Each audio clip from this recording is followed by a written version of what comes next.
Soundstripe.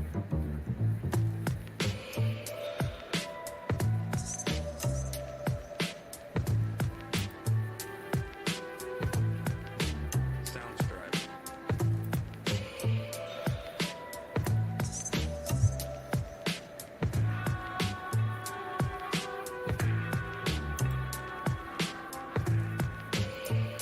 Soundstripe.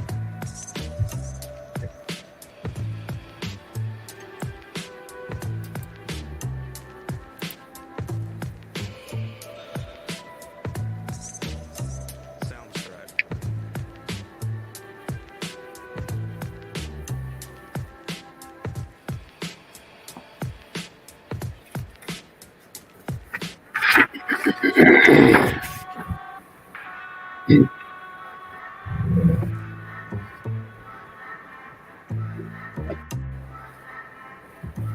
Soundstripe. Soundstripe.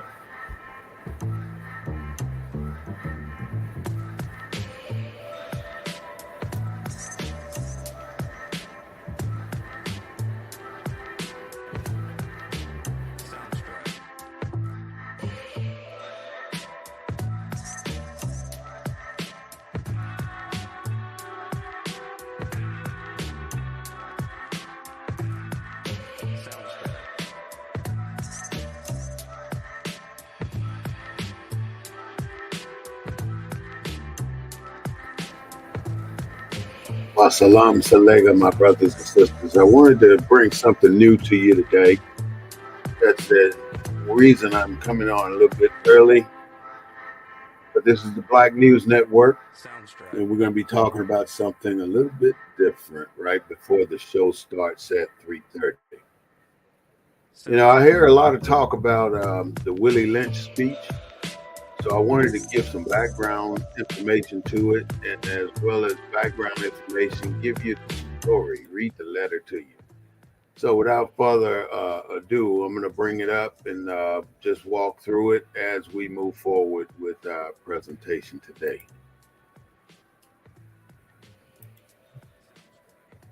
This is the Willie Lynch letter and the making of a slave.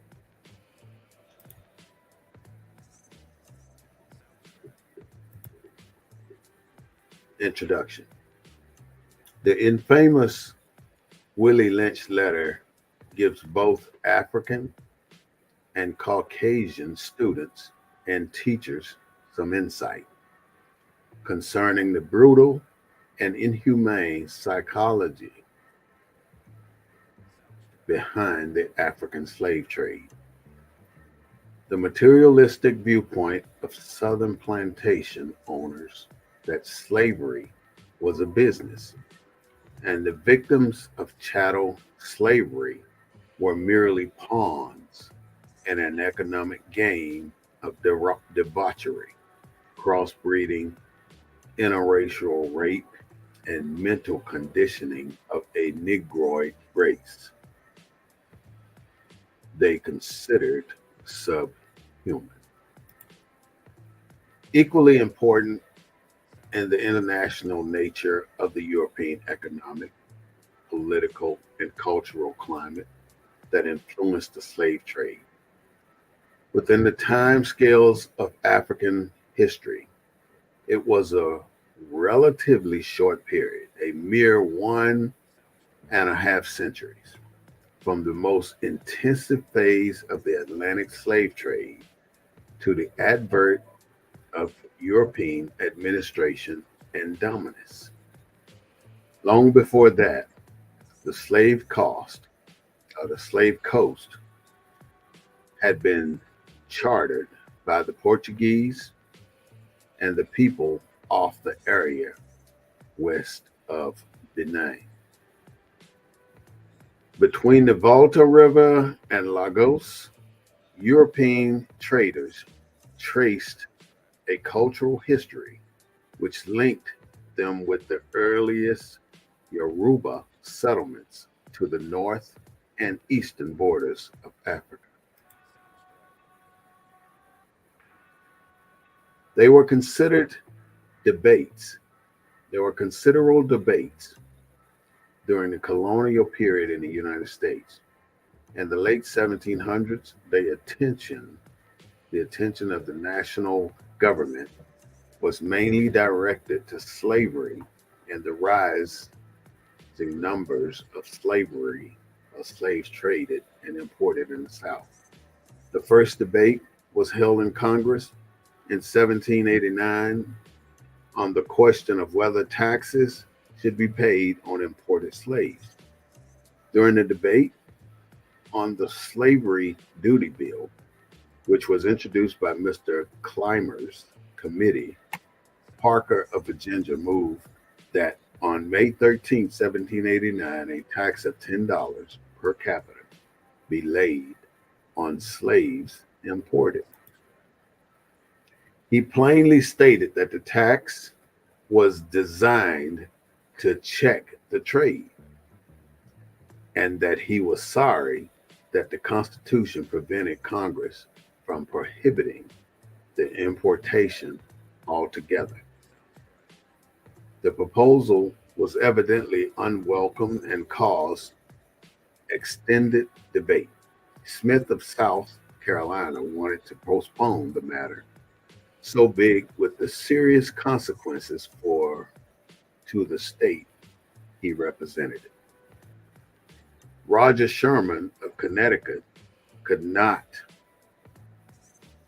reconcile himself to the insertion of human beings as an article of duty among goods, wares, and merchandise. Jackson of Georgia argued against any restrictions and thought such states such as Virginia ought to let their neighbors get supplied before they impose such a burden upon the importation. Some congressmen argued during that Congress should wipe off the stigma under which American labored. This brought Jackson again to his feet. He believed, in spite of the fashion of the day, that Negroes were better off as slaves than as freedmen, and that as the tax was partial, it would be the most odious tax Congress could impose.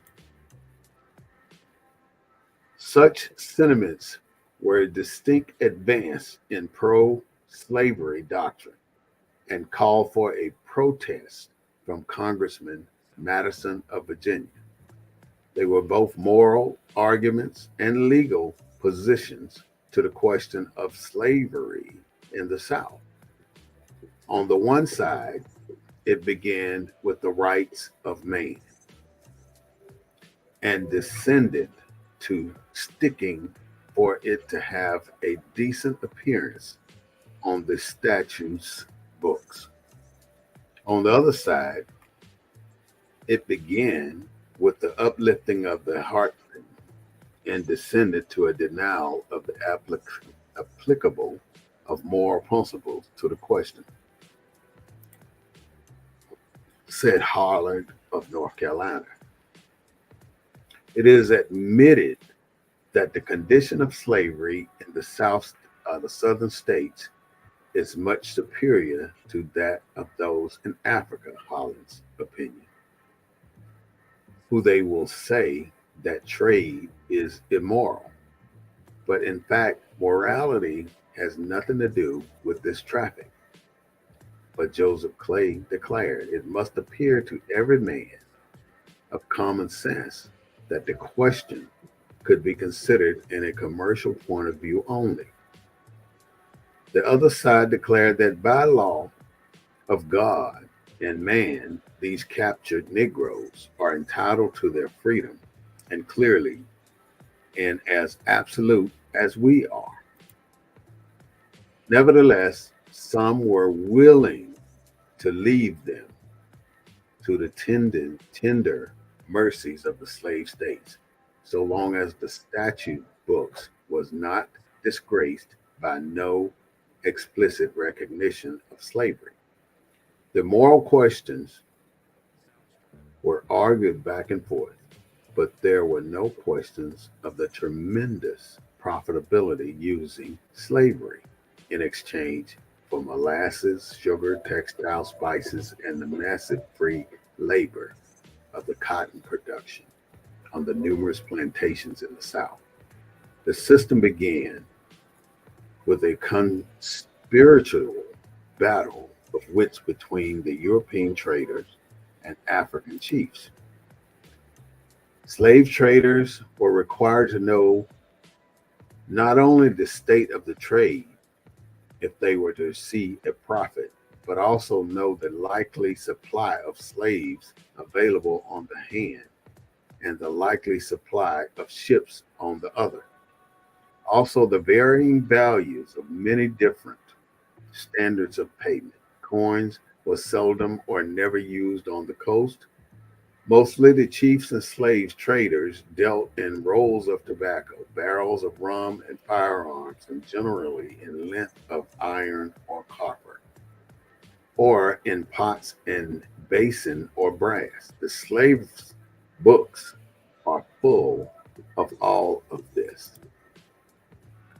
Regardless of the economic prosperity enjoyed during the African slave trade and the tedious burden placed on the back of African people, most will agree that the psychological damage and the atrocities inflicted on Black people during that point of time, and even today, as the most outrageous examples of injustice and down pressing ever experienced by humanity. February 1999, Kashif Malik Hassan L.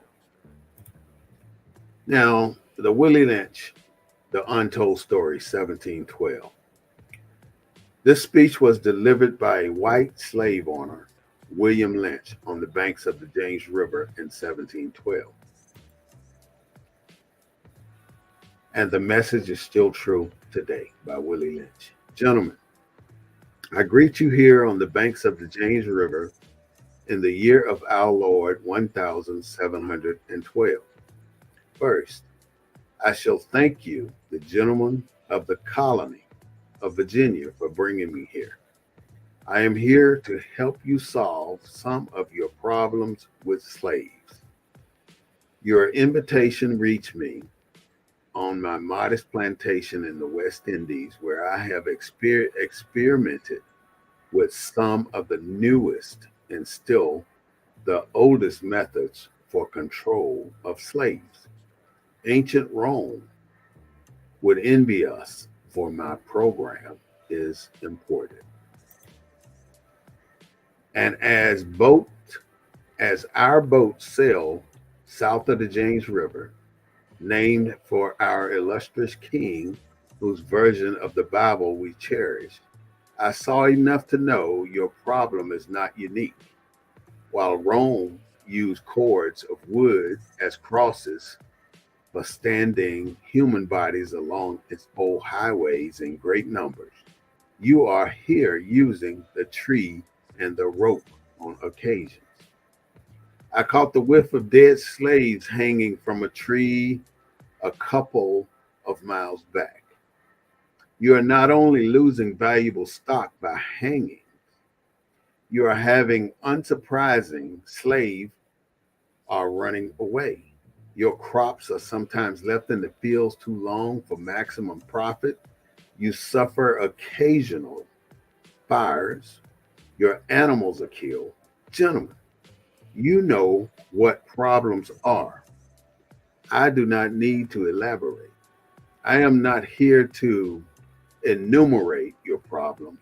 However, I am here to introduce you to a method of solving them. In my bag here, I have a foolproof method of controlling your Black slaves. I guarantee every one of you that if it is installed correctly, it will control the slaves for at least 300 years. My method is simple. Any member of your family or your overseers can use it. I have outlined a number of differences among the slaves, and I take these differences and make them bigger. I use fear, distrust, and envy for control purposes. These methods have worked on my modest plantation in the West Indies, and it will work throughout the South. Take this simple little list of differences, and think about them. On the top of my list is age, but it is there only because it starts with an A. The second is color or shade. There is intelligence, size, sex, size, plantation, status of on plantation, attitude of owners, whether the slaves live in the valley or the hill, east, west, north, south, have fine hair, coarse hair, or is tall or short. Now that you have a list of differences, I shall give you an outline of action. But before that, I shall assure you that distrust is stronger than trust, and envy is stronger than adulation, respect, or admiration. The black slave, after receiving this introduction, shall carry on and will become self refueling and self generation for hundreds of years, maybe even thousands. Don't forget, you must pick the old black male versus the young black male, and the young black male against the old black male. You must use the dark skinned slave versus the light skinned slave, and the light skinned slave versus the dark skinned slave. You must use the female versus the male, and the male versus the female.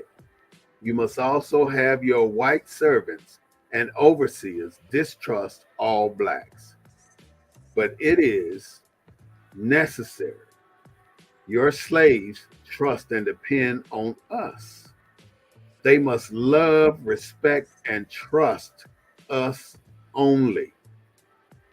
Gentlemen, these kits are the keys to control.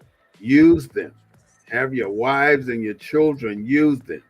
Never miss an opportunity. If used intensely for 1 year, the slaves themselves will remain perpetually distrustful. Thank you, gentlemen. That is the Willie Lynch speech of 1712, which is something that for us to reckon with. We have been around a long time, and we have allowed this process to become our mode of existence. We allow ourselves to be against ourselves, our men be against our women, our children be against our children. We laugh at our defeat and our demise. We don't pat each other on the back for our accomplishments. We treat each other like we ain't shit. We talk to each other like we don't have feelings. So many things happen in our culture that are just the opposite of what really should be happening. It gives me chills on the back of my neck because our people cannot seem to get past this plague. It's worse than this stuff we just went through. COVID. It's something that's on us still today in 2024. So it's somebody's responsibility to try and break this code.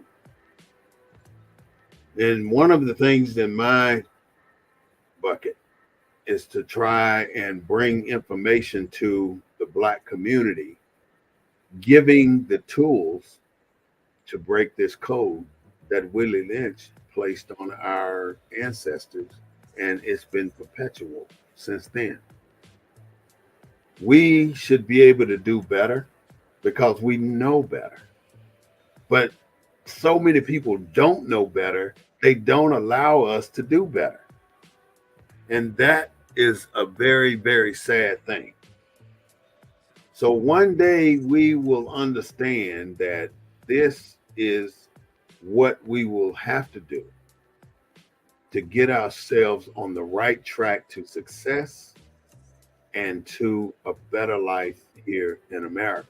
Because as long as we're defeating ourselves, they don't have to do a thing.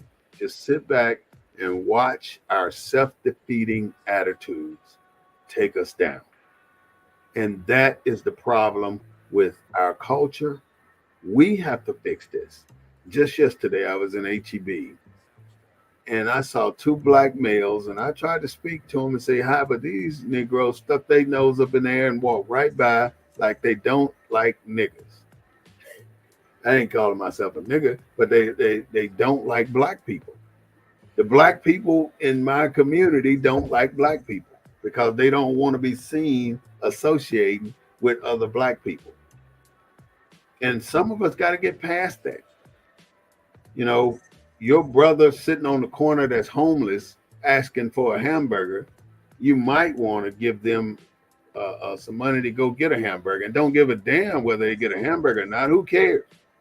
Is that you reached out to help that brother some kind of way. So not just to feel good about yourself, but to give them an opportunity to feel good about themselves. I don't want to stay on this subject too long because today's topic is going to be on democracy and dictatorship.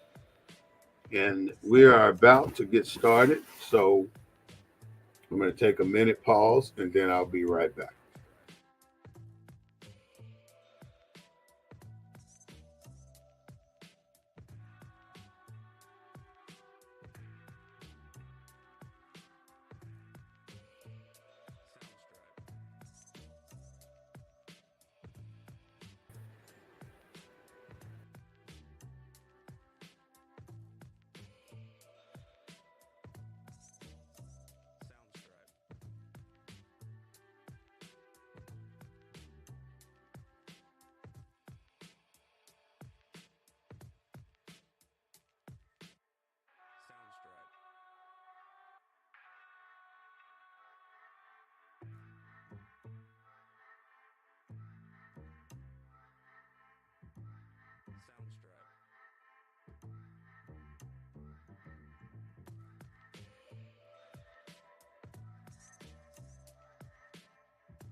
Shalom, shalom, my brothers and sisters. Want to welcome you to the Black News Network, the real voice of Black USA. This is from the desk of the Emissary. I am your host, Brother War Smith Bay, broadcasting the War Report from a Black point of view. We do not own the rights to the music, but we do own the rights to what we say. This is such a powerful topic for today. And we have a special co host here who's an expert. He's a subject matter expert in this field. But before I bring him on and introduce you to him, I want to tell you about democracy and I want to tell you about dictatorship. According to the Black's Law Dictionary, the democracy is a system of government which every citizen of the country can vote to elect government officials. On the other hand, a dictatorship is governed by a ruler with complete power, authoritarian rule, or desperate control like a military style control. He has absolute, or she has absolute, unchecked power. Let that ferment. Think about it for a minute while I bring on the non only friend of mine and friend of most, my co-host, Mr. Claude Foster. How you Uh, doing, Mr. Claude? I'm doing good, my brother. Happy, what day is that? Happy Sunday to you. Glad, glad to be on the show here. Uh-huh. Thank you. I like that 16:9. You know, I just finished that book. Man, that's 1619 to 1863. yeah, that's a heavyweight book. That's a I went heavyweight, through yeah. it. It took me about 2 months, maybe 3 months to read it. There's 14 chapters in here. My It's a long book. my daughters, her friends, I challenged them. I said, "Well, what does 1619 mean to you?" Mm-hmm. And they can't make the connection between them and Mm-hmm. the meaning of 16. They've never been taught this. I'm talking about with all the technology, with Mm-hmm. all the access to learning, they don't Mm-hmm. know the significance of 1619. It's a lot. High school kids today in 2024. Mm-hmm. Yeah. But you know, they don't allow the teachers to teach it anymore. They No, can't they don't teach that stuff. especially now. I mean, you can't teach the truth in schools. You can't teach Black history Right. You're right because about that. it's anti-American. You can't You teach it. know, I read something the other day that said something like the caucus people will move into a territory and defeat it, and they will take control of it, and they will rip it of all the resources that's in it, and then when they feel like they've gotten all they could get out of that particular area, they move on to the next area and do the exact same thing. And No it's a doubt. continuous process that never stops, you know. No But doubt. we, as black people, we got to come correct somewhere down the line and figure out who we are and learn how we should be towards each other. But today's topic, like we said a few minutes ago, is on democracy and dictatorship. And I wanted to get the definition out of the Black's Law Dictionary and put it out there, and then we'll take that and kind of elaborate on it. Sure. But with that, what do you think about when you hear those two words? What I think about, in a democracy, we have elections. We get to elect our leader. In a dictatorship, you don't get to elect your leader. In a democracy, I think even though that press may be biased toward one party or another, we do Mm, have free and open press. In a democracy, uh, we get to decide what the truth is. Even though we don't want to admit the truth, we kind of get to decide what the truth is. A dictator completely disrupts the rights of individual citizens. You have no rights in a dictatorship. And so one in a democracy, even though it's an illusion, you're more freer. Your illusion can be bigger. mm, In a dictator, you don't even get a chance to imagine because everything is by the word itself dictated to you. Who your mm, leader is, what you hear, what you see, everything is controlled, and that's the illusion of democracy. mm. And so that's those are my initial thoughts about the difference Hmm. between a Did you democracy and a know? dictatorship. Did you know in the United States we're the only one who use in the world who use the electoral vote to elect our leader, our Well, president? our whole political system has a racial undertone, has a racial. The whole reason why we have an electoral college system, was to disenfranchise black people. That's the whole Mm, idea behind the electoral college system. Uh, mm, I tell I tell people all the time, like until we change some of these systems, that were put in place. See, democracy means something different for black folks, Mm-hmm. than just a simple definition. Well, what's the difference between democracy and dictatorship? Because for black people, it goes beyond that. Because you got to throw in slavery in the mix. Mm-hmm. You got to throw in Jim Crow into the mix. You got to throw in all these other elements into the mix of democracy. Mm-hmm. And so it's not, for us, it's not a clear distinction between democracy and a dictatorship because of those other elements. Mm-hmm. And uh, it's like the three-fifths clause, right? Most people think it was the slaveholding states that came up with the three-fifths clause. It wasn't the slaveholding states, it was the North that came up with the three-fifths that made the decision that we would only be 60% of a person because they didn't want the South to have the majority of the representation in Congress. Mm-hmm.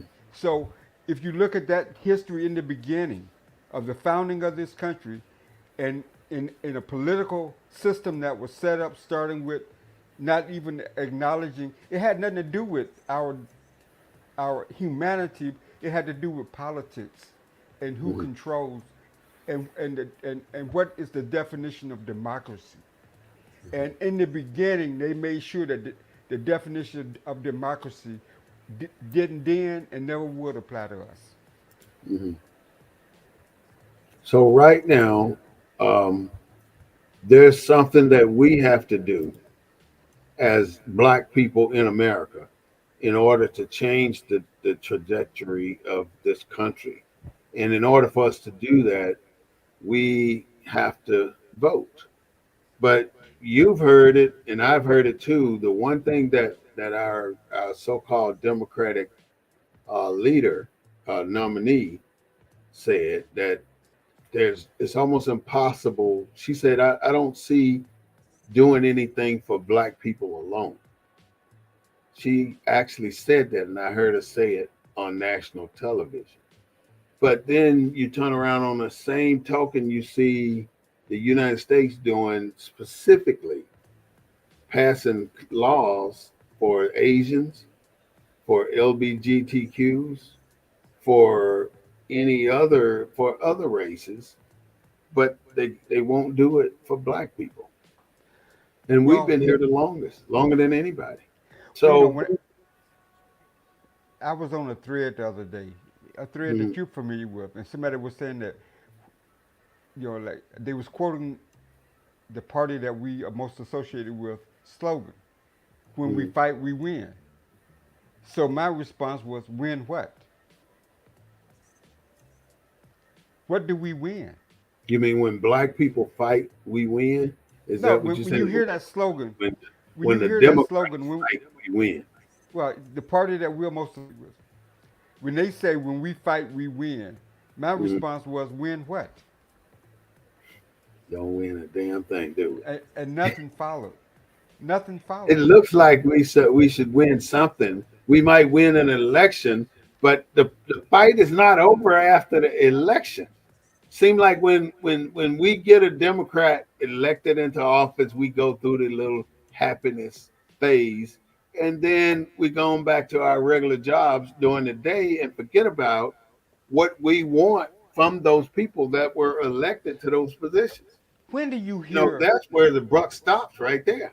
When do you hear the most from our party, or from our party that we're mostly associated with, the Uh, party of the South? When do you hear racism the most? when it's coming up to an election, that's what Why I is would. that? Why is that? Because we are forever a victim. Even the people that victimize our communities that look like us are victims. Mhm. We are forever a victim. Mhm. And and how do we shake that? How do we stop being a victim? By stop being used. Mhm. By So really understanding what a democracy really means. A so democracy means the ability to elect a person of our choice. mhm. So do you Not because think electing Trump would solve a problem for some of us? but see, here you go again. See, that's what a two-party system does to the That's mind. all we got, man. What else No, we no, gonna do? no, no. We have Create a to. new party, right? No, no, no. We have to. We didn't set up this structure. Now, how is a structure set up and designed by the people that enslaved us When we ever had going to nothing be to do for with. us? That we had nothing to do with. That we were brought into it not on our terms, on their Mhm, terms. mhm. How is that going Absolutely. to ever be for us? It's So it ain't never. a question of That's the perfect statement there, Claude. it is not a question of whether you're against the Democrats, so you got to be for Trump. Mhm, That's kind of a binary kind of question, either or.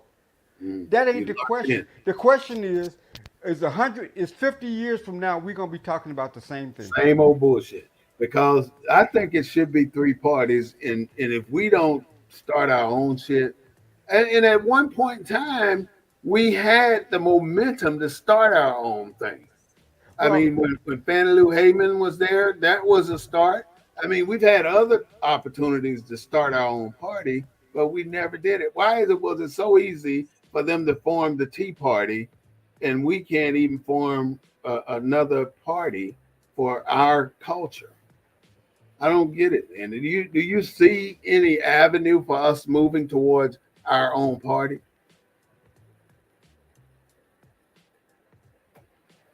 You might be froze, Claude, but as soon as you get unfroze, come on back in. But I'm looking at us. We got to get to that point because, like you say, 50 years from now, we'll be still arguing between the Democratic Party and the Republican Party, and neither one of those parties represent us. Even though those two parties were around when slavery was around, and we have never ever been a significant part to the people that represent these parties.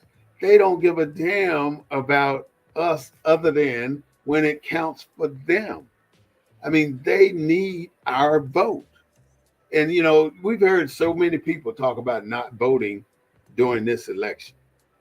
But if they don't vote, I mean, it's basically you silencing yourself when you don't really have to. I mean, you can vote for whoever you want, but at least you exercise your right that was given to you. And you should exercise your right that was given to you because it is yours. And even though we were second, we were thought about at the end of the damn day, oh, what are we gonna do about the niggers or something to that effect? You know, we still matter. And if we don't matter to ourselves, eventually we ain't never gonna matter. You back? yeah, I think the weather. We're under a weather watch here, so if we go in Okay. and out, it's because of the weather. Again, I think what we have to do going forward, and I think young people are starting to ask this question. Like Chuck's got his ideas. He wants to go create an independent group of voters, Mhm. but he's still gonna have a binary choice between one party and the other. That's gonna always be the choice. Now he's gonna take those independent voters and try to extract from from that single party something to benefit black folks. Now that's an option. Maybe he can make that work over time. Mhm. Alabama was the first state in the union and the only state that has ever had proportional representation in its legislative chamber, meaning 26% of the state is African American, 26% of the legislature was African American, in the Senate and the Republican. Mhm. How did that benefit black folks? They were all Democrats. Mhm. So you had 26% of the Senate Democrats, 26% of the Republican Democrat, of the Senate and the House, 26% each Democrat. How did that help us? Mhm. How did Even I though mean? it How did happened, that help us? because we assimilated so much into what they perceive us participating in. I No, mean, our participation doesn't make any sense because in North Carolina, in the 19th century that 28 black people won state seats. So Uh-huh. they were occupying all those seats. And a white mob of over 1,000 men made those black people resign from those positions with under duress, of course, but they made them to resign, and they have never had that type of people or that quantity of people in any political position in that city again. I forget the name. It wasn't Charlotte. I don't think it was Charlotte, but it was one of those cities in North Carolina where all this happened. So it seems to me that white people want us to stay at a particular position in the Republican and in the Democratic Party. And that particular position, silence, is a position of not recognizable entity. You know, you can't be recognized. We cannot be recognized as a political entity under both of these titles. I mean, everybody was crying when Obama won the presidency, but that was the first year that black people outvoted white people. I mean, we didn't outvote them, but percentage wise, we did because we have only have what 42 million black people, and there's over 200 million white people in this country. So by proportionately and by percentage wise, we outvoted them. Right. So now we don't vote for political positions at the local level. We don't vote at the state level, but yet we're fussing about the national level. So if you're going to be into politics, if you're going to exercise your what is it, 13th Amendment right to vote, you're going to have to not necessarily just wait for the presidential part. You're going to have to be active in the local part and the state part and the county part. You're going to have to vote in all these different elections and understand what's actually happening at every level. Blacks have a higher voter turnout than Hispanics or Asians, Mhm. and yet when officials get elected, we vote almost with the same rate as whites in terms of turnout. Mhm. Obviously, the number is going to be less because it's less. It's only 40 something million. Mhm. But what do we get for that higher turnout? We get the comment, "I can't do nothing just for black people." Yeah, That's what we get. That's the reward we get. yeah. That's the statements that Obama made that statement and Harris made that statement. I can't do nothing specifically for black people. Yet, But you do for other nationalities. yet And we I guess that's where it boils down to, Claude, nationality. well, And you can't proclaim nationality as black. And I think that holds a significant barrier, sledgehammer over our head because we have not determined who we are. And I think the bottom line to us being successful in the United States of America is determine what our footprint is. We don't have that. I think a bigger problem is you take a Vietnamese, you take someone from Korea, you take someone that comes to this country from China, you take someone that comes to this country from Asia. Racism don't stop none of them from making it. All those groups can make it in America. Mhm. But yet, them liberal Democrats tell us that racism is what's keeping us from making it. That Mhm. victimization, racism. Racism don't stop nobody else. You're But right. but they tell us it Don't stops stop us. us. It stops But us. we play into this every single time, man. Like you said, racism always come up when it comes to presidential elections.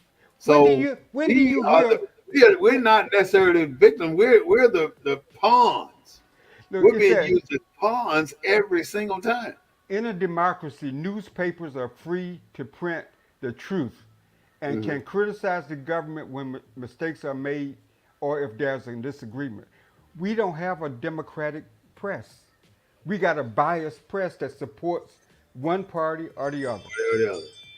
And If everybody know what these parties are. right, Fox News, Republican. right. CNN, So who's Democrat. telling the so who's telling the truth, brother? Neither one of them. Neither Who's one. Why is it our vote is not important? That's what I would like to understand here. Why can't we get a foothold on our culture? What's stopping us from having our own shit? That's what bothers me the most. We have nothing of ours. You got Chinatown, you got Mexicanville, you got south of the border, which is a Mexican thing, a big old ass 80-foot tall statue up there of Pancha Villa. You know, where is our shit? As I mean, you see statues all over America of black people, but you probably see it in the white neighborhoods. But well they every single thing that we've started, they've taken. Even where the arch is in St. Louis, that used to be a black culture, a black civil, black population there. They well took let me it. well let me ask you a question. If 57 of the 57 black elected officials are in one party, the very party that we're talking about, because that's where all the black folks are, I think that's the question that needs to be asked. Why don't we have our own? We got people in power. We got people supposed to make this happen. And it's like every person, every black person that near that came to speak I watched both conventions, Mhm. but the Democratic convention really stood out in the sense of every spokesperson that came to speak was a millionaire 10 times over In the Democratic convention. in the Democratic convention. Yeah, you had Oprah, you had what, Beyonce, you had You had Michelle Obama, you had Barack Barack Obama, you Obama, had Bill Clinton. you had Pritzker, the governor of Illinois. He owns that big hotel chain. His family, he's a billionaire. Mhm. So I guess what I'm saying, we talk Right. about democracy and a dictatorship, and what's the difference? I think from a black perspective, what is the difference? It's almost like we're under a dictatorship as black people because we can't do anything without them getting out of our way, and they will not get out of our way. So we are victims of what they decide for us to do. I mean, we use that when it only comes up in slavery and racism during major elections like happening right now. But what do we do as a group of people? Only thing I think we are our own worst enemies. I'm just going to be honest. We got to come to terms with forming our own stuff and stop depending on what they are going to allow us to do. I mean, they don't have to allow us to try and form our own party, but as But long as we go ahead, but how do we amplify the black vote? How do we amplify the black voice in a two-party system? How do unity. That's it. There's no other way, Claude. If we don't start doing things together and trusting in each other, yeah, somebody gonna get screwed along the way in our own culture, but that's the nature of people. We do that, but you still got to stay positive and still believe in unity because you got all these different cultures that stick together, and you wonder why they're so far in front of us. We're always trying to do shit individually. We but I get cannot get there individually. but I guess in terms of this discussion, though, when we talk about democracy and Mhm, we talk about our black presence in a democracy, mhm. have we ever really been included, No. or are we just a pawn of democracy? Are we just chess pieces that they can move around That's it. We're the at pawns on the appropriate time. board. We're the pawns. We are brought in when they need us, and we're ignored when they don't. And 90% of the time, they don't need us for anything. And the only time our voices are heard is when we insert ourselves and act a damn fool about it. Then they're going to listen for a minute until we calm down, and then we go away. One of the things I thought missing in both the Republican and the Democratic convention was, I mean, they brought people in that were subjected to uh, not being able to get abortion. They had an abortion clinic right there set up, abortion clinic set up right there at the convention. But they didn't have none of the people that Chuck talked about at the bottom of the well come and speak. No. Where were the people from the bottom? But That's that ain't even a thought. That ain't that, even a thought right now. where were they at? That ain't Where, a thought. where were their Why voices? would they be there when you don't need them? No, you need that vote. Chuck Yeah, is but Ch- Chuck is out there want getting them the ready to vote, but vote. you don't need it. You want it, but you don't need it because if you needed it, you'd be down here getting some people No, out the well. no, they need it, but they can get it by just saying racism, by Hmm. just saying 2025 Project 2025 is the new Jim Crow. Hmm. But It, why would you, you think that just saying just you needing to vote from the black people, but you don't want to pay attention to their needs and requirements to get their vote? because You're asking for everything, but you're going to give them nothing. I just It this don't it can't work. It's almost like it's an impossible task. It's a conundrum. It is not going to be a positive adventure this is for the this black people, the this people in is the West. This is from the Brookings Institute. While Mm, whites traditionally have the highest voter turnout relative to other racial groups, blacks mm, have higher voter turnout than Hispanic and Asians. In mm, fact, black voter turnout was within 1 percentage point of whites in 2008, 65.2% compared to 66.1%, and was actually higher than whites in 2012, 66.6% compared to 64.1%. Yet I can't do nothing for black folks. that's a fact. But we can't do nothing for ourselves. And I think that, like I keep going back to it, Claude, our biggest issue is unification. We can't get 10 brothers in one city to follow the same path. And once a brother think they're up here and no longer on the well level, then a lot of these brothers just forget about the people in the well, and they don't want to be bothered by the people in the well. They don't want to socialize with the people in the well. They don't want to even be known to socialize with the people in the well. Let me ask you And a that's question. where I think we run into a problem. We ignore what we need, and we need the people in the well. Well, tell me, how does a black politician who comes from the community, who represents the community, become rich? Taking bribes. How do they become rich? How I does don't know. Maxine Water become rich? How does I don't know. By how did people giving them money. how did how, did- What how they did call them, the people that's in the lobby, lobbyists. how did Lobbyists Barack giving them Obama, who money. was a community organizer, become a billionaire, a millionaire? By lobbyists giving them money to vote their way. And so, Lobbyists got probably one of the biggest parts of it, in my opinion. so if the boogeyman is racism, Hmm. why wasn't no people from the bottom of the well at that convention? No, matter Because of fact, that's where racism weighs heavily. did It they don't put weigh. at least one person up there? Nope. Did you see one? Did you There was see any at the Republican convention? nope. There was people there.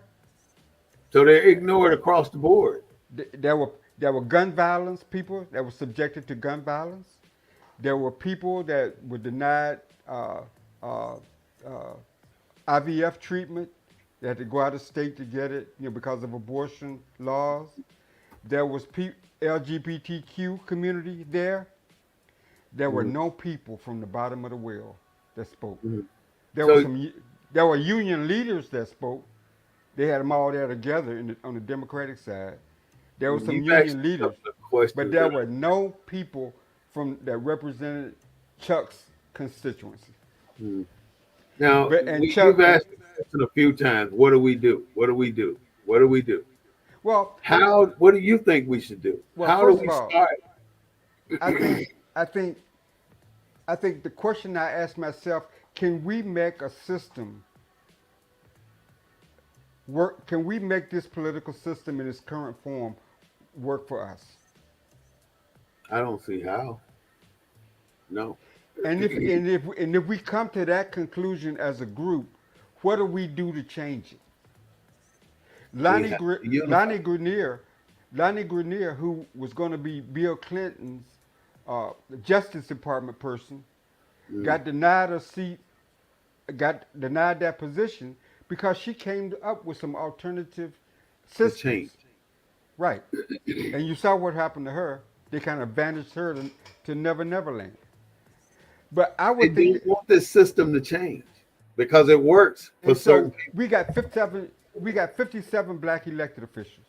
They getting ready to meet at the CBC in September for their annual big bash. Mhm.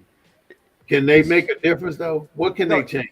they're all Democrats. What can they change? They're Democrats. They can't change anything.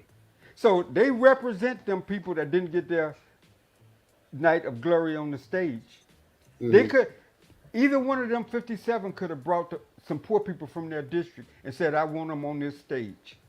I Hmm. want people to hear that But they're not that." one did. But not one did. Not one So, congressman. Not so one senate. I kind of see us in a position right now is until I mean, we got to fix ourselves, man. We got to fix it right here in our heart. But you know, I want to let you hear something that I was listening to from Reverend Ike um, the other day, and it was the search for the kingdom. He was talking about that God sent a man to search for the kingdom of God, and he said he sent man to the deepest oceans to search for the kingdom of God. He sent man to the tallest mountains to search for the kingdom of God, and he sent man to look up in the sky for the kingdom of God. But the man could not find where it was because the kingdom of God, based on God, is right here. It's within himself. He looked everywhere but what's right here in his heart, what he wants to do here. And that's where our fault lies. We're looking everywhere for the solution except for here. We gotta, like you and I, we another level. We're trying to make a difference here. What if we could get 10 more people thinking just like we're thinking, that in order to get to the next level, we got to talk about the levels we're experiencing and figure out from that point. Maybe if we had about 10 or 15 people doing what we're doing right now, at the same time, somebody gonna come up with the right idea of I think how we move to the next step. But I right think now, you and I are doing it, and we're trying. We're trying to come up with the right idea. well, I I don't think know. I think this is as an African American as an American citizen, I think that this country has a lot to offer to us. Mhm. I think we built this country. We were the ones that laid the bricks and built all the palatial places and the state houses, and we've got too much invested here to ever. So To I talk don't about think the right. So I don't think it's a question of of of of turning against this country. I think it's a question of how do we get the attention, or how do we change the system to make the system better work for us, mhm. be more inclusive of us, by increase Can't. our value. Mhm. Because you know as well as I know, the United States Constitution knew we were there at the time it was written. We were there as slaves, but we had we don't mean what we mean to America. In other Right. words, we already know the value of us in America. They know the value of us in America. But why would I recognize the value of this culture of people when they don't recognize their value? Well, I You think we know, got to. and I they think. don't we don't recognize our value Right. because of that simple thing that I keep saying. We have to unify. I think And one. as long as we got a church on every corner in a city, we're not going to unify. I, That's what they want us to do. They'll give us the loans to put that church up in a heartbeat because, excuse me, they know as long as they keep putting black churches in a black neighborhood or black communities, they know we're never going to unify. I We think know we. there's going to be more people leaving the church going to build their own church. I think one, we got to stop being a victim. I think we got to stop letting other people make us into a victim. Mhm. I think we got to stop. You. I think we got to stop. Like What's I the said, victim you talking about, though? Why you claim we're victims? I don't see us as victims. no, no, we're not. What is the victim? Well, how are we victims? No, but we're a victim of racism. We're a victim of racism. Does Everybody's racism a victim of racism. does racism exist? Yeah. Have we Everybody been? is a victim of racism when it's convenient. But have Like people crossing the border when it's convenient, with us when it's convenient, the Chinese when it's convenient, the Japanese when it's convenient. So we're not the only ones that are victims of racism when it is convenient. yeah, but but we cannot.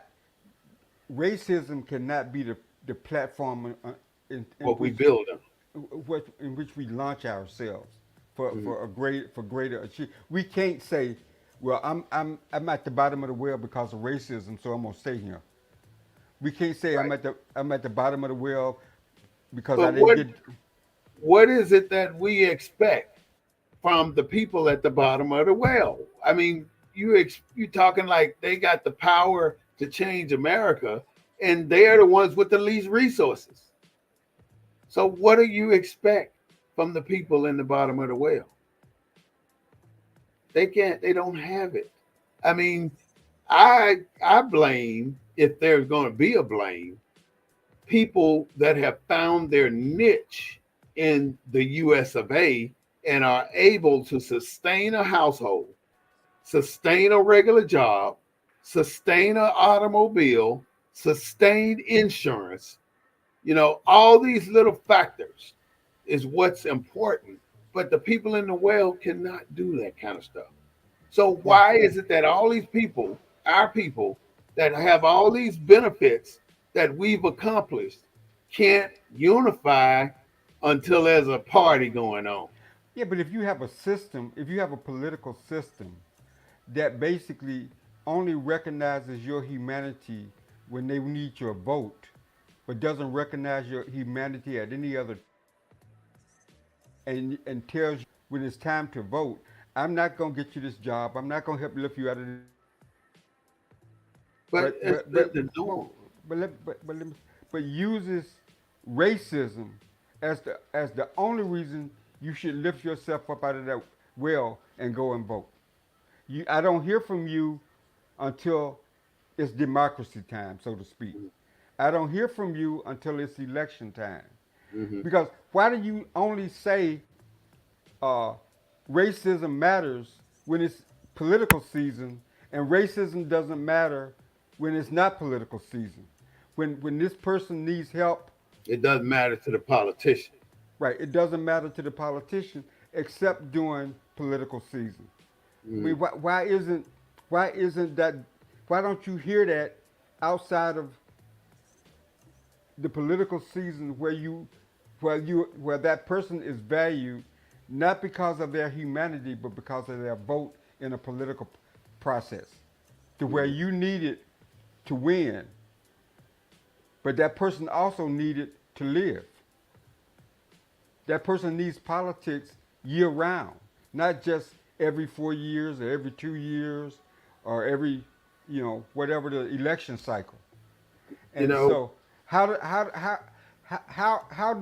that person in this political system, in this structure, how does that value how does that person's value increase during non-election season?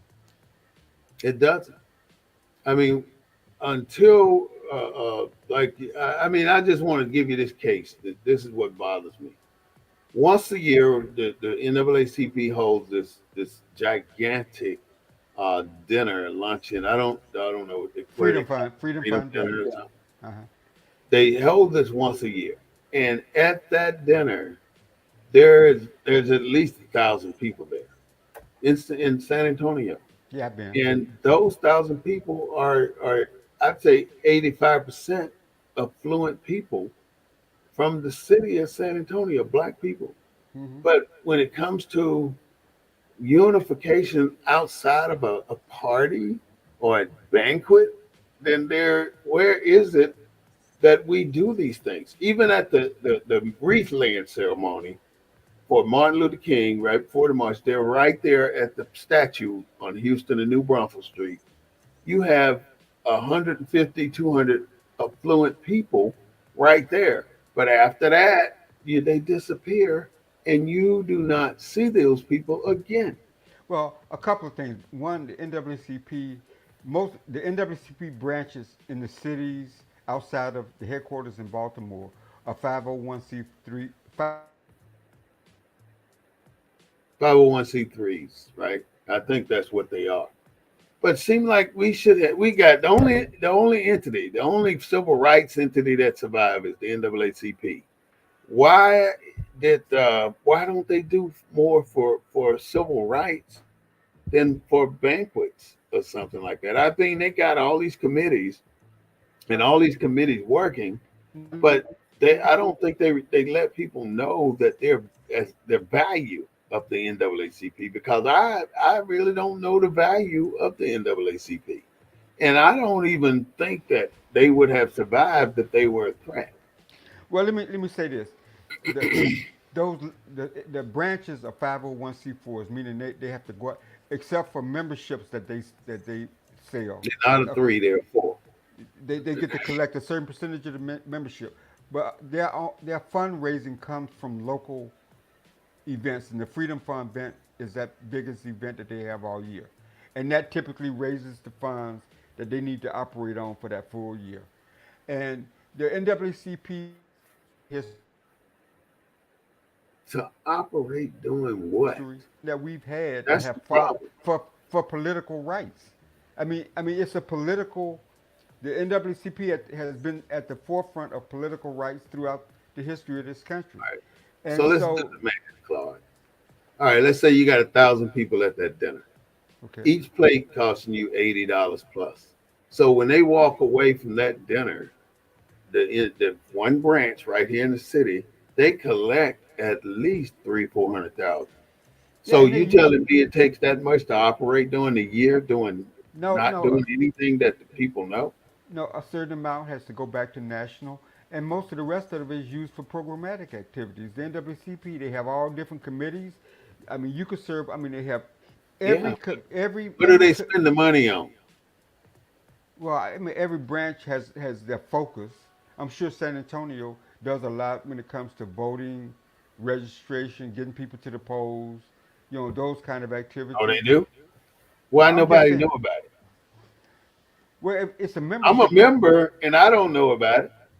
Well, I mean, don't you get newsletters or something from No, them? no. Didn't get a damn thing until it was dues time. I mean, did you go to the membership meetings? The only thing I got was your due time is coming up. Do they Your do dues they expires on this date. do they announce when they have the membership meetings?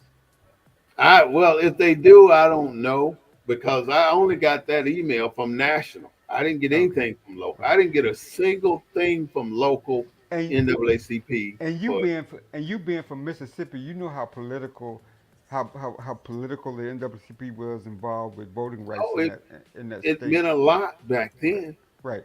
but And today so, it ain't effective.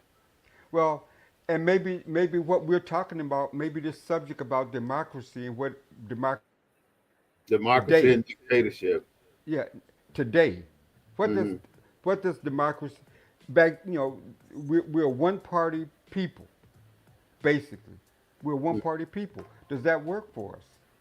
It does Does, not work for does black that people. produce the kind of We're just results going that we? along to get along right now because we don't have our own. That's Mhm. what we do with many of the systems set up in America. We go along to get along because we don't have our own. I mean, we have to That's what it is. I Huh? mean we have to support policies of that particular party that we may or may not agree with, and many families, many elderly people, black people, don't agree with all some of the the, the the policy agenda of the Democratic Party, and Mm. but the party has a record of support of African Americans when it comes to voting rights and those kind of things that Out are of all sacred to us. the last 100 black men shot by the police happened in the last 15 years.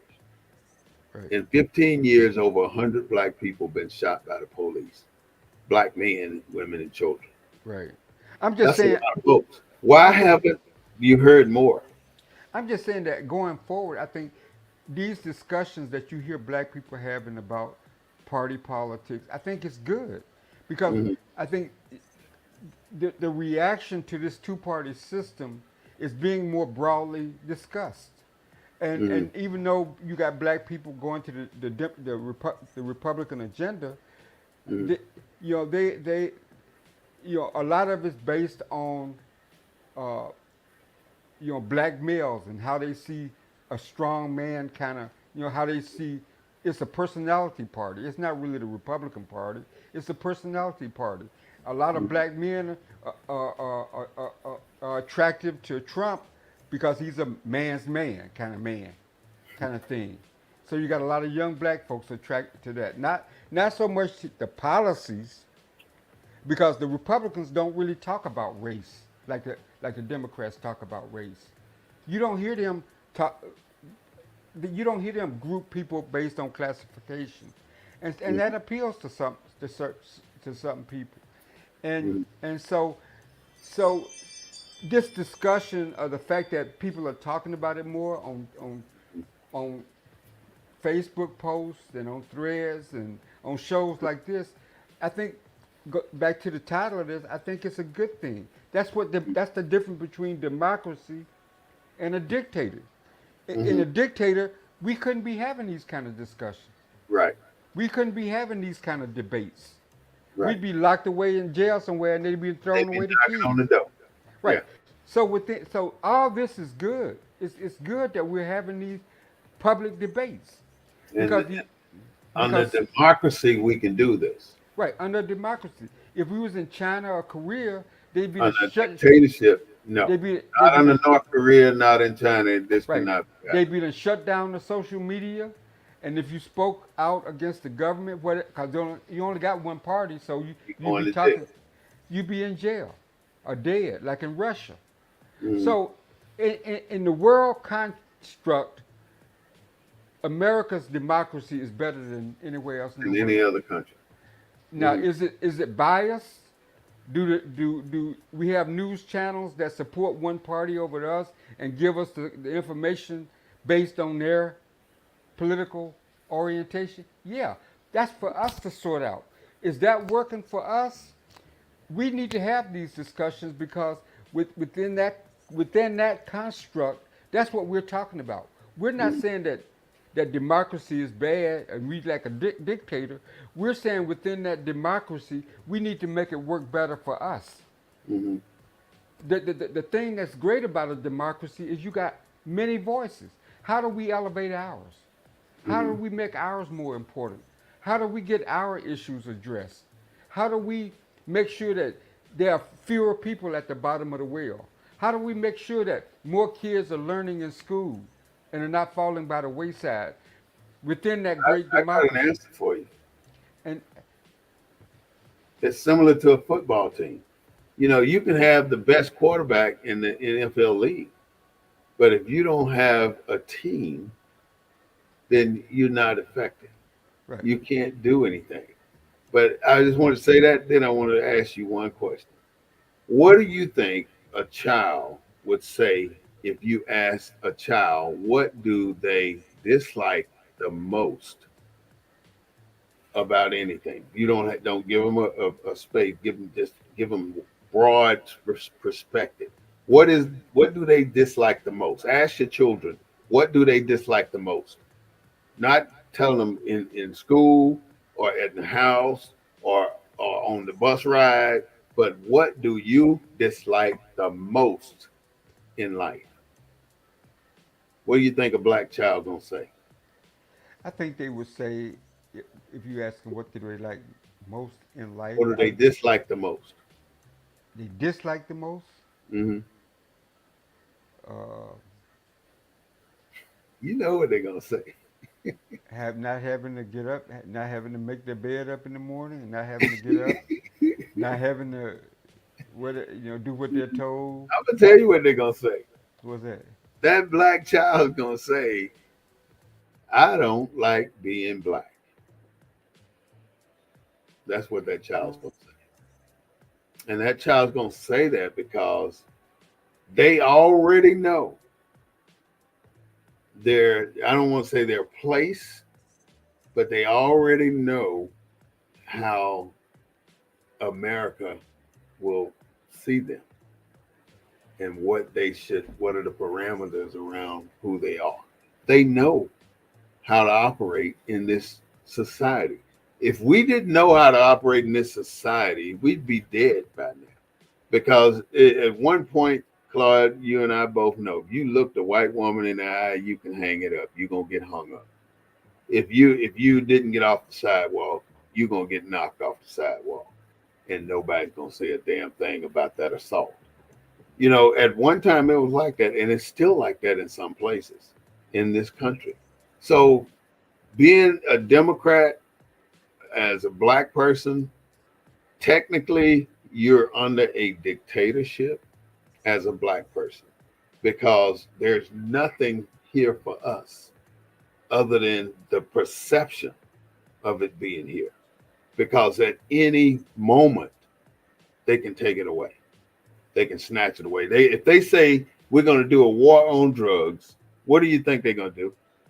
They're going to infiltrate the perceived black communities or black areas or black neighborhoods with the highway patrol, with the narcotic agents, with special forces and everybody else that they can put in there and let them be seen on every block in these communities. I've seen them do it.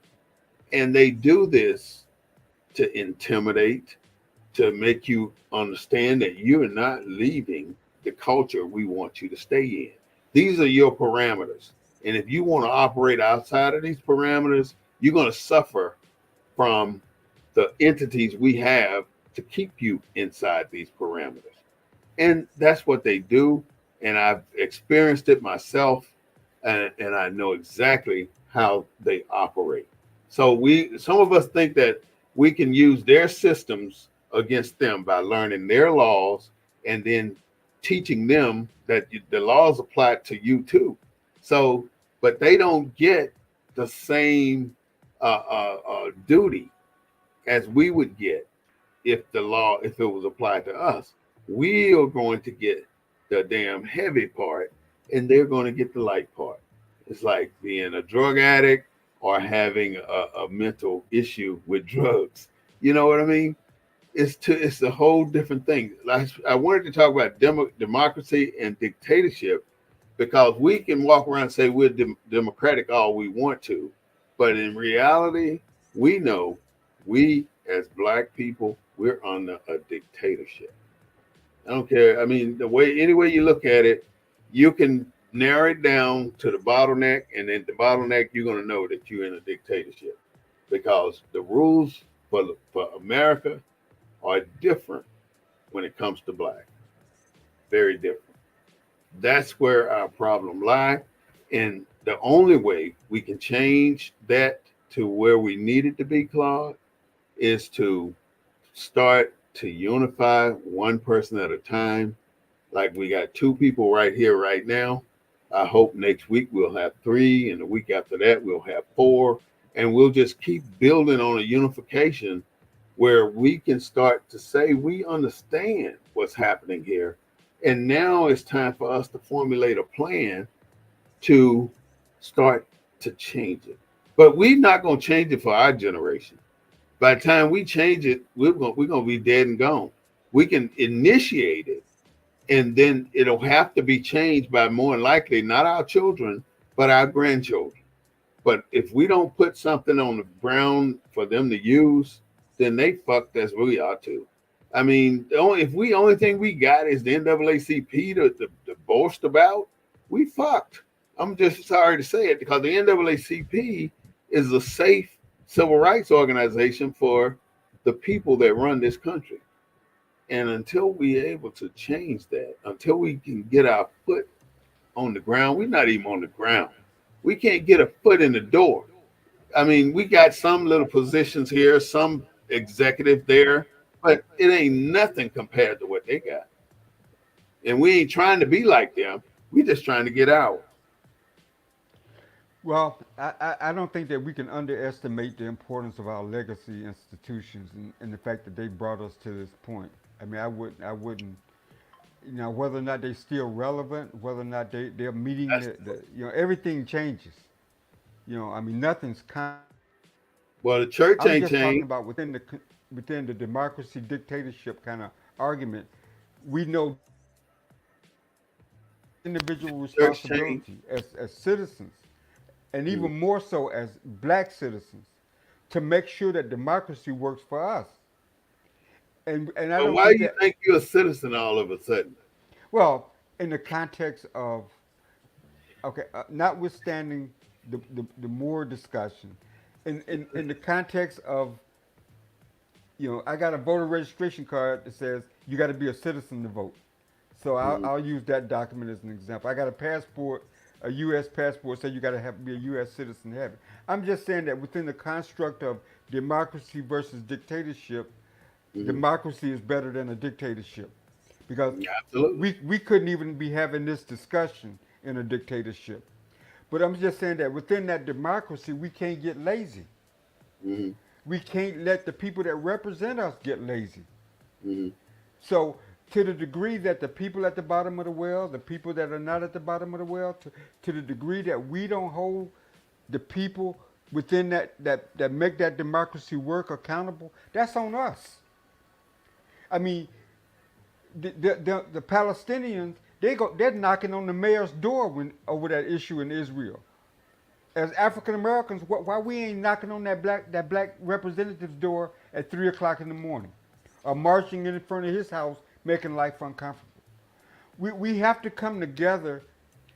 I think as Black Americans, we kind of divide ourselves along social, economic, class lines, and and I think it hurts us as a people because we were discriminated against not based on any different. Remember, during slavery, even in the free states, free blacks couldn't vote. So we were all treated the same. We're not because we've advanced somewhat. We're not in the same boat necessarily. Hmm. The ship is still a black ship, but there's all kind of blacks within that ship now. And so until we unify and come to a greater understanding of what it is we want out of that democracy. See, some of us just want out of democracy what democracy will give to a few of us. If democracy will give me a nice house and a nice car and a boat to go fishing with on the weekend, I'm fine with it the way it is. Hmm. So I think we have to. I think since the civil rights movement, we have not come to a common understanding of what democracy should be today for us as a people. And Hmm. I don't know whether democracy is so perfected in this country in terms of the way it's administered. And within that democracy, you got that two-party system. You got one party telling you that racism still exists, this victim mentality, and all this, and you got another party that says if you just lift yourself up by your bootstrap, or just lift yourself up, you can do anything in this country. And so that's what a debate is. And that racism ain't a factor. That if you just work hard and do what you need to do. You can do and be and go as far as you want to go. And they point to the immigrants. That's why they knocking on the door to get here. All right, let me ask you a question. When you were 17, 18, or whatever year, how old you were when you came into the service, Hmm. um, you had friends that you grew up with, right? Right, right. Out of 10 of your classmates, how many are sitting on your level right now? Out of my class, Huh? out of my class, I would say at least 50%, 50, maybe So fifty-five about percent. 5 out of 10. Yeah, because we had a reunion in San Antonio a few years ago. Because Hmm. one of the classmates got out of the military up in San Antonio, so he hosted the reunion. So I would say How, at least half. how big was your graduating class? Oh, it was small. It was just like about 200 and something. That was mine too, about 200 some Yeah, people. about 220. So about half, I would say, made it to the middle class or made So, it. how do you feel about blacks joining the military during our time frame, during the 60s and 70s? Well, I think for me, joining the military was an educational thing. That was the way because my daddy had served in Korea and went to school under the GI Bill. So Mm. that was that was the focus. That was why I came in. That's where my brother You went came in. in for education. That was what was discussed. It wasn't about no about defending democracy or fighting. It was about what could I get out of. That that Mm. was that was a lane that we could go. Uh, So, based on our time period, what do you think the most of us joined the military for? Was it I, education? I Was it think I think training? I think it was education. I think it Was it money? depending on where you grew up in the South. I think it was opportunity. I think Do it you was think it was ever service to the country? well, it was a little bit different for us because that was an Air Force base right in So we ain't town. do no service to the country.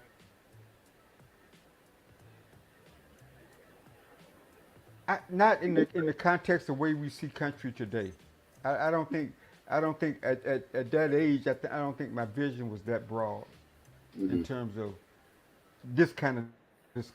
I I don't tell think I you, had. I tell you why I joined. I joined the military. I hated school.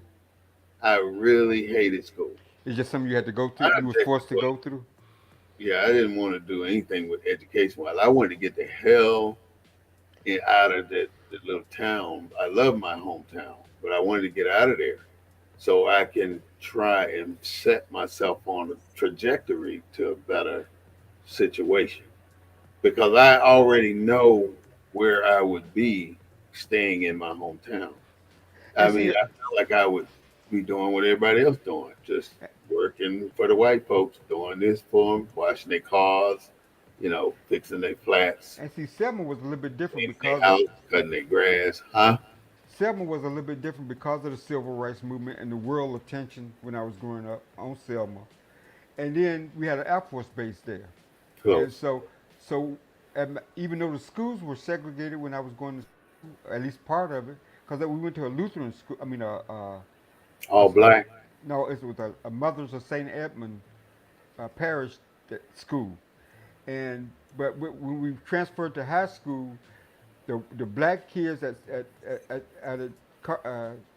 Carswell, not at Carswell, at Craig Field, the blue bus used to drop them off first, drop the kids off second, so that they could pick the white kids up first in the afternoon and pick the black kids up last. And then we had people from other parts of the world that we saw that lived Mm-hmm. a little bit different, that didn't have the constraints, at least mentally, like we had, you know, Mm-hmm. and so you had that world, you had a little bit more world view because of that Air Force base being there and the city being so dependent on governments for jobs and stuff.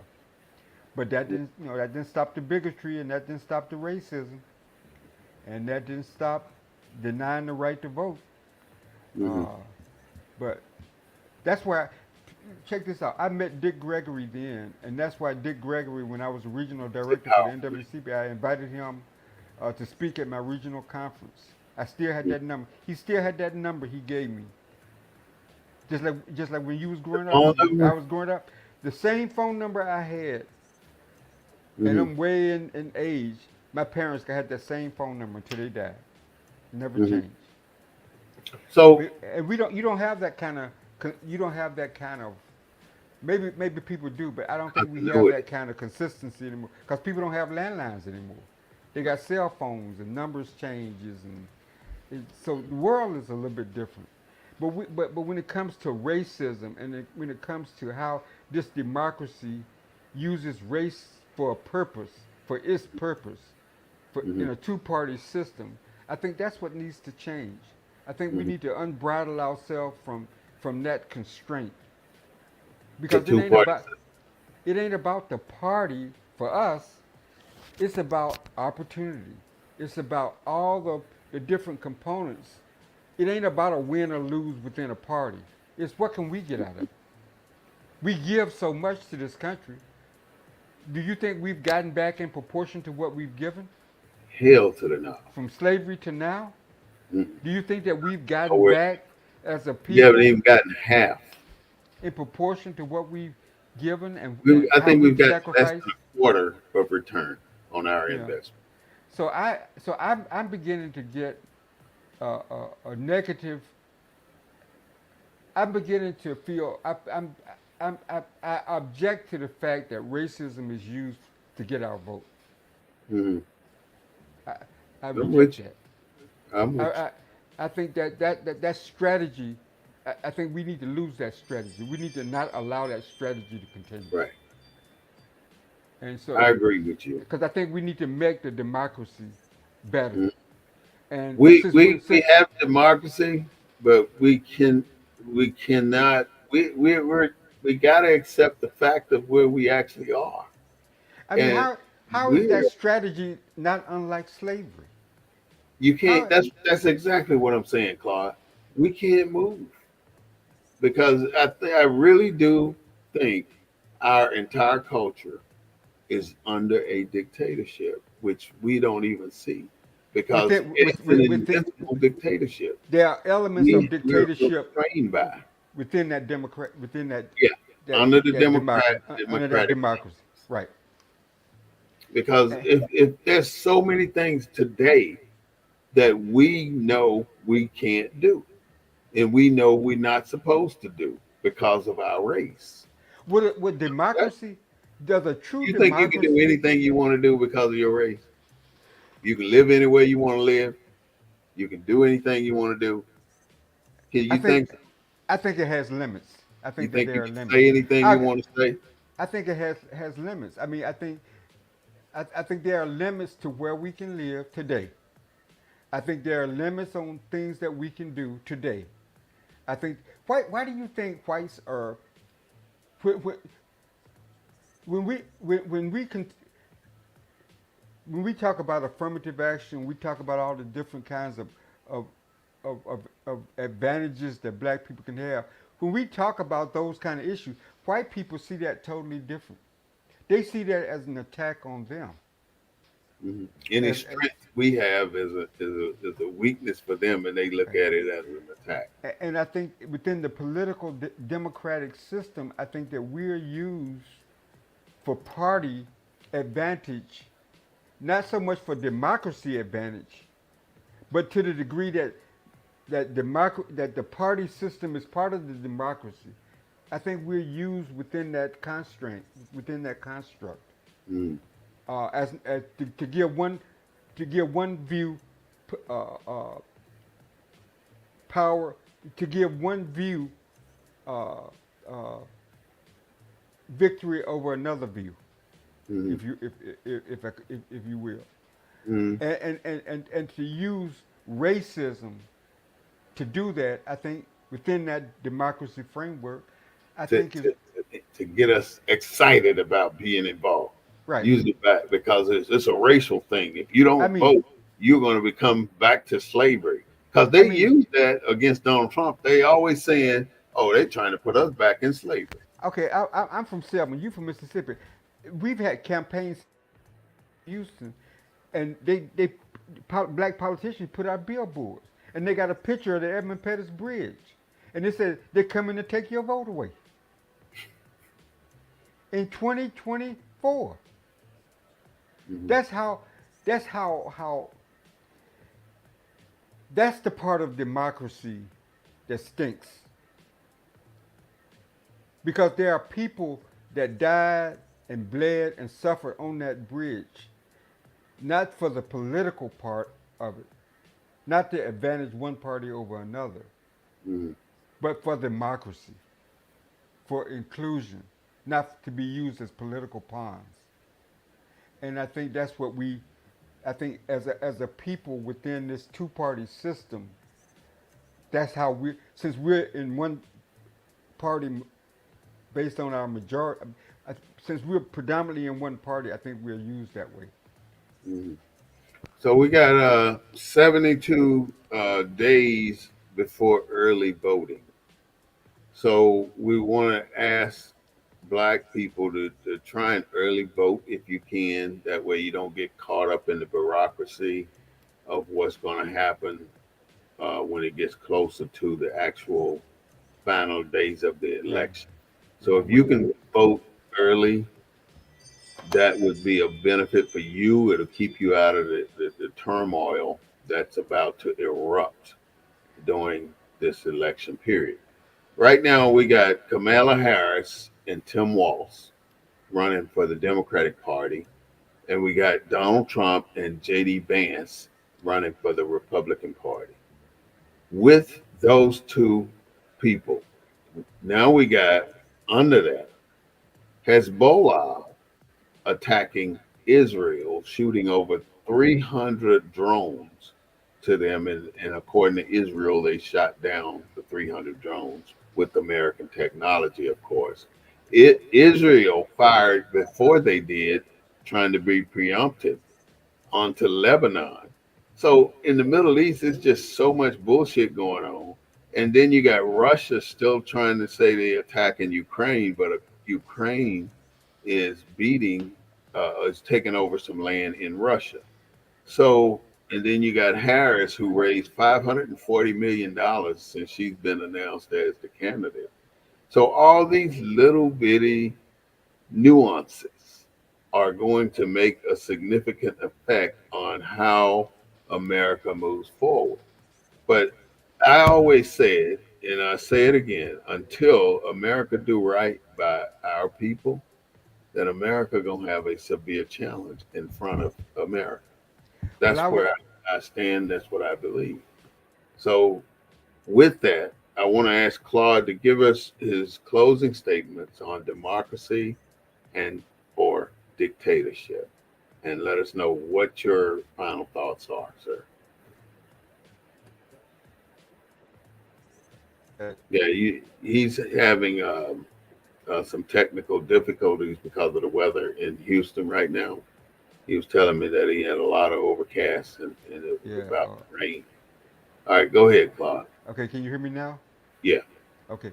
Let me just add one other person to that choice that people have for this election cycle, and that's Cornel West, who's running as an independent, and he's on the ballot in a number of states.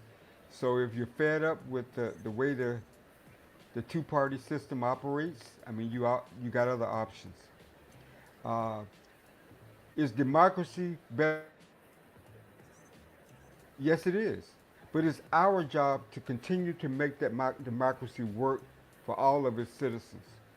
We have a responsibility to our to people that have gone before us to continue that quest to make American democracy the best in the world, and we can do that if we don't get lazy, if we don't allow ourselves to be used. So I want to thank BNN 247 for this opportunity to talk about such an important issue, and your vote matters. And so make sure you understand the rules in whatever state that you're in. Most states allow early voting. Most states allow you to vote by absentee. But know what those rules are and exercise your right in our democracy. and we'll get this sorted out. We are part of the black nobility, and we have to accept it for ourselves. I mean, in order for us to portray it onto others, our children and our children's children. And right now, I think if we start this movement, we are going to pass it to our children, and hopefully one or two of our children will take it forward. And then hopefully our grandchildren will be the one to turn the tide on this two-party system. But it all boils down to us loving each other and becoming together in our quest for equality or better in America. But right now, if we don't ever unify, we are not going to see us make any forward movement. And one of the terms that they used at the Democratic Convention was failing forward. And that's what it seemed like we're doing. We're failing forward. We're not growing forward. We're failing forward. We're not getting where we need to be because we are so tied up in our own shit that we forget about everybody else, the people in the well, more in particular. So reach back and grab somebody and try and elevate them at least a little bit. With that, I'm going to say this is the Black News Network, the real voice of Black USA. We broadcast every Wednesday at 6:30 and every Sunday at 3:30 p.m. Today was a special day because I wanted to get the Willie Lynch speech out before we got to this topic. And the Willie Lynch speech basically nails everything on the head. It tells you why we're having so much difficulty pulling ourselves out of this damn cycle. It's almost like we've been running around in this circle motion for the last 100 years, or at least since the 60s when Martin Luther King died. That was the last movement forward we had. And that was a nonviolent movement, but we cannot move forward that way again. So the next political movement was George Floyd, and we let that squander because the people that started Black Lives Matter ended up in a crisis about funding, about funds. So with all of that, Black people, please do me a favor, do yourself a favor, try and work with somebody you trust, somebody you like, and then maybe y'all can find somebody else to add to the group. And that's the nature of the beast. We got to just keep pulling people in that we can trust and keep work with. So with that, I want to say thank you so much for joining the Black News Network.